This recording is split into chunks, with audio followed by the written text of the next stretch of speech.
everybody, welcome to Sci Talk, and today we're doing part 2 of our Star Trek Episode 1 breakdown. So, let's get into it.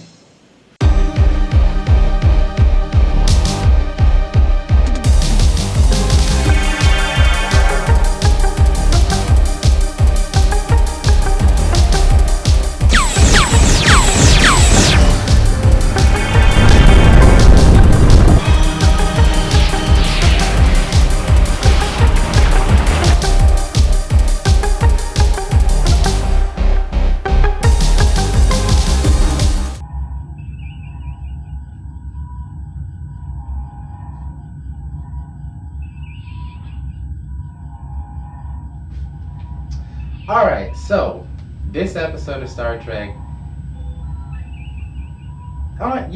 the plot sounds amazing. Like, if you just think of the plot, like this pretty much omnipotent being comes out of nowhere and starts questioning the captain, and he looks like some old Frenchman or whatever. He's dressed like an old warrior of Earth. Right. And he's just coming, Well, don't forget what he first said. The first thing he said is, y'all must go back where y'all came from. He's like, who is this guy telling us to go back? But yeah, go ahead. Especially as a person, we don't know Q yet. We don't know who he is. He's new. Just I can't imagine. Alien. I grew up seeing random episodes. I wish I would have saw this first, because then I would have had like a concept of Q from then, because I guess at that point it's kind of scary, because this dude could kill anyone, this dude could blow the ship up, I guess just, but me knowing Q and then seeing him, I already peeped his games, like this dude is just messing with him, they're just being a jerk. Well, when he began to say, will this be better for you, and then he transformed into a more modern uniform, and then he go to another more modern uniform, and then he transcend the time that we're in now with the post-apocalyptic uniform. And it's like, you get a sense that this alien is just playing with these guys. But then you see the show of power at the beginning, how he just makes a huge force field so far throughout space, and then I think it starts, and then it's chasing them, and they have the excuse to use the saucer section or whatever. Right. But the premise is, you have this omnipotent alien who, I guess, really just gets into an argument with the captain and then decides to put all of humanity on trial. Well, let's analyze that for a second. So he appeared, told them, y'all got to get out of here. Y'all not worthy of space. y'all barbaric. He told them that, they won't be able to proceed. And as the conversation went between him and the captain, the captain asked him these questions, and he said, what a magnificent idea, put you on trial. And he said, the next time we meet, it'll be in a better setting, and then he just leaves, and so the captain prepares a salsa section and all that. Let's get all the women and children to safety, and Worf, you're going to command the salsa section. And of course, Worf be like, I don't want to do that, I'm a Klingon, I want to go into battle. But then he said, yes, sir. All right. Moving on. Let's dig into what we're trying to, let's lay out the premise. Because I want to talk all about Q, but let's get the whole premise out there. All right.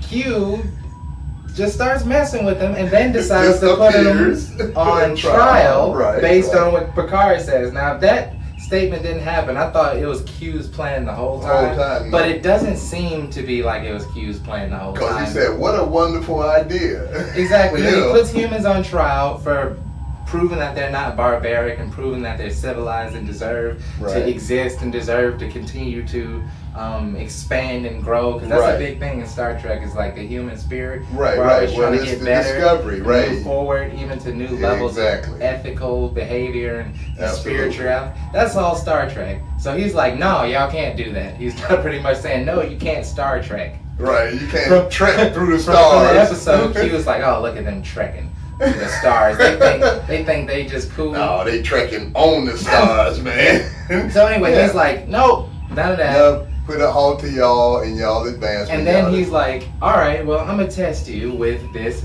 mystery at Farpoint. Well, it was Captain's suggestion once again. He said, if you think we're barbaric, why don't you, give us an opportunity to prove that we've moved beyond the people you think we are with this mission that we're going. And he like, I guess because he's omnipotent, he's like, the mission. Oh, it's Groppler Zorn. It's gonna be an alien. It's gonna be a mystery that you won't know what's going on. Sure, and then he gets all excited about it, antagonistic about how they solved the mystery. And then he started helping him, popping in but and helping him. It's so hard to stay away from talking about Q's antics because he steals the show, and he is a very entertaining character. Absolutely. But all right, he uses the mystery at Farpoint to test him, and. Yeah, spoiler alert, duh. The mystery... Well, if you hadn't seen the first episode of The Next Generation in 1987, and you hadn't seen it yet, spoiler alert. Yeah, go watch it. Stop. Go back turn in it time. We done already spoiled most of it for you. Anyway, so it turns out Groppler, Zorn, who is the alien leader... Who is the worst villain ever... in the history, he's pretty bad. I would say he's the worst villain ever, but he's a pretty bad villain. We could probably find worse villains in some sci-fi. I'm sure we can find worse villains, but this guy's pretty bad. Mm-hmm. Well, we got Groppler Zorn, and he looks kind of like a space hippie. Anyway, yeah, it looks like he's been doing drugs. He's on LSD or something. It turns out the whole station or whatever happens to be an alien. Right. Not only just an alien, the whole Farpoint station is an alien, but this alien has the ability to, like a replicator, replicate matter so, into anything or from anywhere. And there's a particular scene where Riker's talking to Groppler, and he's like, "Oh, do you have any apples?" And Groppler's like, did he say no? Yeah. He's like, "No, I don't have any apples." And then as soon as everyone looks up, there's back down, and there's apples. But then Riker's like, "Oh, where did those come from?" Well, let's back up a minute. If I'm offering you fruit, and I look through there like, what? Is the only fruit you like, Riker, is apples? What? There's no other fruit that you would like?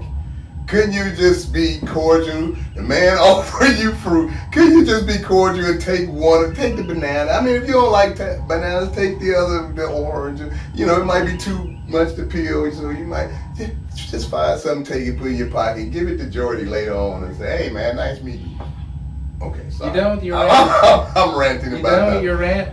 You silly. Maybe. Only you would think about. Back to the point.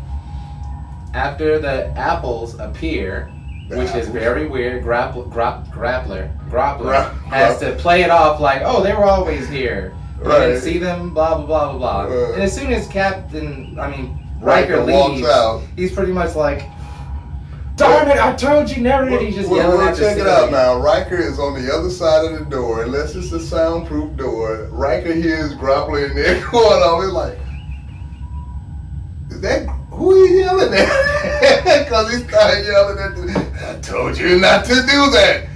And we're wondering, yes, he could have waited at least till people probably wouldn't have heard him. Because it is funny. But yeah, back to the premise, he starts yelling at the ceiling, and this is a mystery to you at this point. Right. Like, pretty much, it's a sentient creature, and they can use it to replicate whatever they need. Anything they want will just appear. And it's because they're captured this alien that can replicate matter. Well, so the premise was the alien was wounded, and they nursed it back to health. Now this is a huge. Oh, he didn't even nurse it back to health. He kept it pretty much on life support. Right. But we'll get into that. But it's this huge alien that's bigger than the Enterprise. It's a station. That's why it's Farpoint Station. The station itself is the alien, and it's replicating anything that Starfleet needs in a base, so that they can, that's the mission, to go see about the station. And so when they said they was taking care of the alien, nursing back to health, like you said, it wasn't about nursing him back to health. It was keeping him alive just enough to use it to replicate matter into whatever they wanted it to be. And they wanted to get into Starfleet. So this alien race wanted to get into Starfleet. So they used that alien to attract Starfleet. Like, we can build you a base in no time, or we can do all of this. And it's like, okay, let's go see what they can do. And that's why Riker is investigating to see exactly what they can do. But it's like, when they're being vague about how are you doing this, and then that's when the apples come into play. Well, things just appear.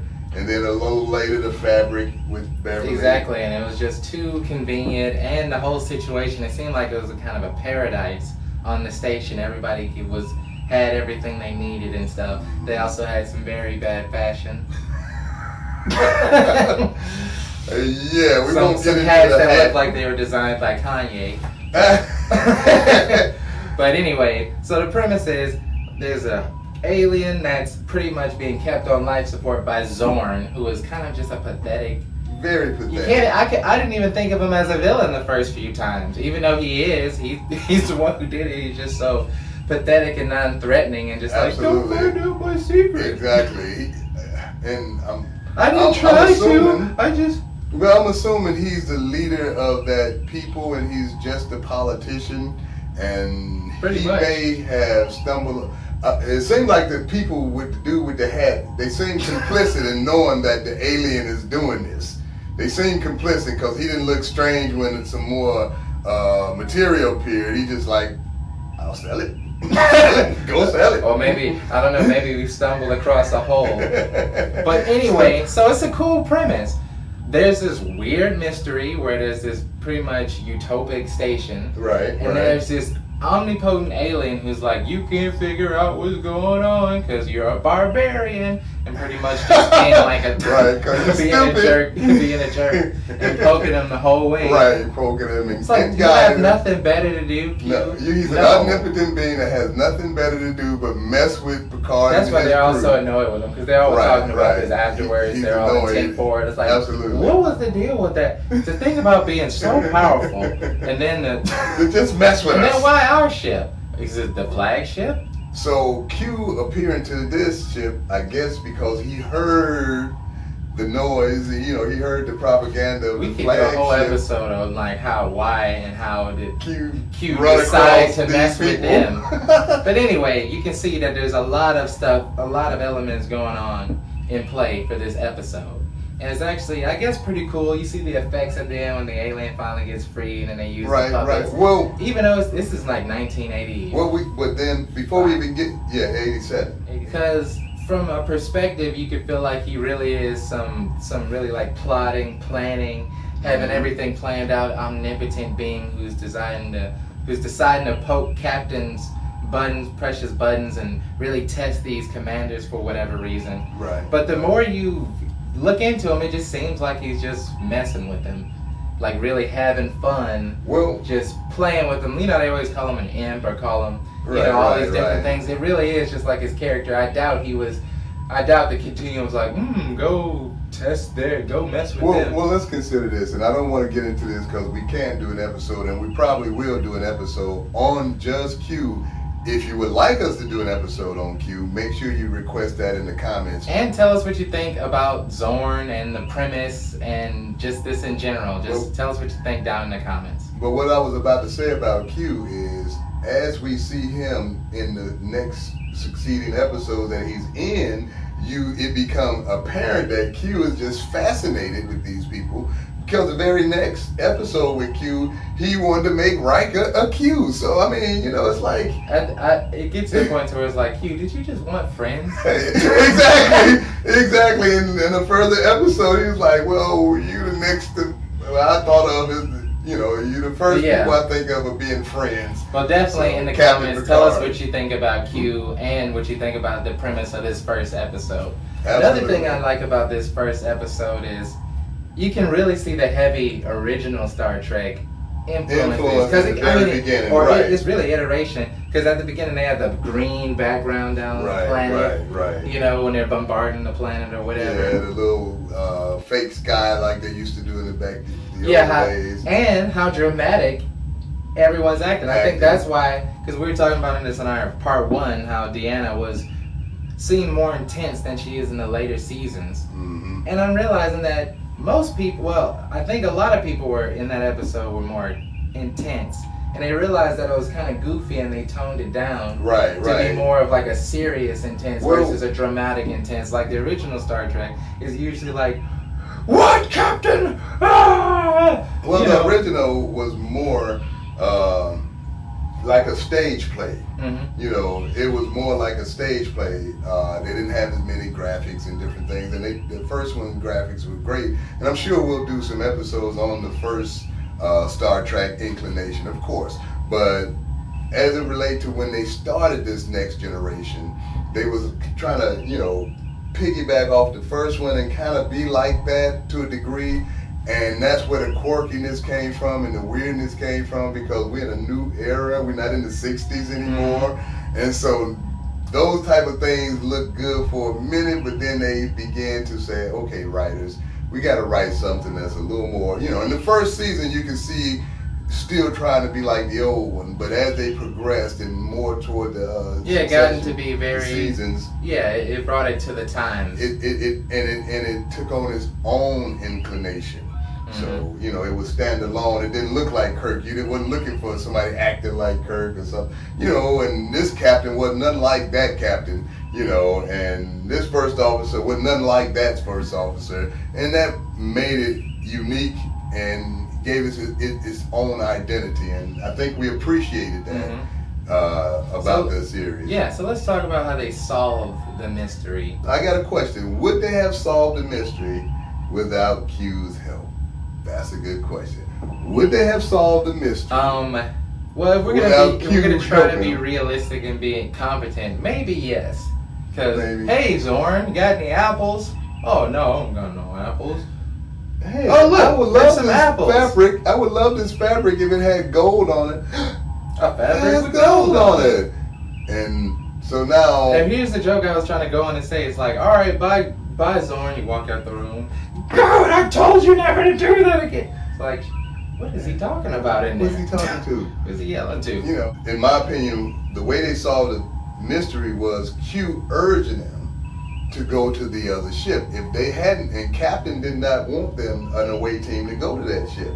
You know, they didn't know it was a ship. They thought it was a ship. They didn't know it was an alien. Right. And so he was like, I don't know about, and then Riker said, well, I don't know, Captain. I think I would like to go over there and take an away team to see what it's all check about. It out. And Riker was definitely eager to check it out. But after Q had said, if you really want to learn what's going on, why don't you get your away team to go visit the ship? And then, you know, so Captain, definitely out of the question.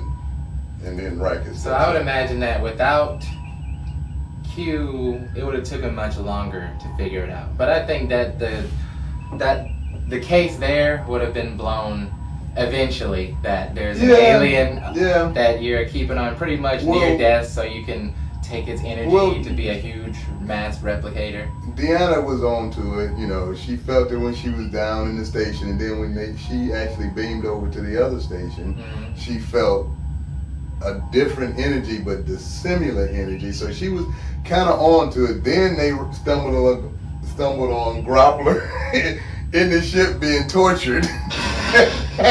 Why? Wait, wasn't he being tortured by the alien? The alien, right. But his... what I'm saying though, he's being tortured. It's like, how about you release my partner or something like that? Was he torturing him to get him to release it? I mean, you know, it seems strange. Yeah. You know, for him to be tortured, and then when they come in, he released them or something.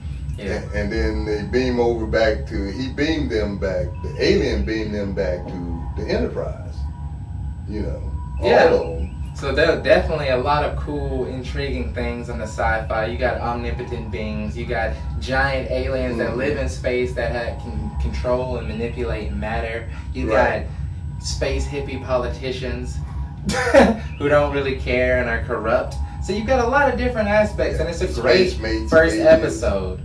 Yeah, it's a great episode. There is a mystery, and the mystery is a little comical with Groppler. Groppler makes it funny. If we had a real villain that was kind of sinister and menacing and obviously a corrupt politician or whatever. Absolutely. But you feel sympathetic for Groppler, seeing him over there getting tortured, even though he deserves it. What is he? So yeah, he was way in over his head. Yeah. So over and all, I would say the episode is a pilot. It's pretty long. Right. And it does have some lulls, but overall, yeah, it's a great episode. Yeah, and it's establishing the characters. Well, all in all, I really enjoyed the episode. I really enjoyed that. I appreciated that they brought Star Trek back to be a series again, because I really enjoyed the first one when I was a little child. And this one, I was an adult, and I didn't catch it at the beginning, but the magic of reruns always made it available. And the magic of reruns. The magic of reruns. So I appreciate it. Thank you. Who are you thanking, Gene? Gene and the Gene, crew and all the folks? Crew, the cast, everybody, the executive producers who paid for it. Commander Hutch. Especially Commander Hutchinson. Just call so it anyway, Hutch. Yeah, I feel the same way. This was an amazing episode. Q was a marvelous idea to really get things moving, especially with him being a recurring character. Absolutely. And yeah, the next generation, that's just an awesome concept. It's like we're taking the future and we're going even more in the future. So yeah, awesome. Love the show.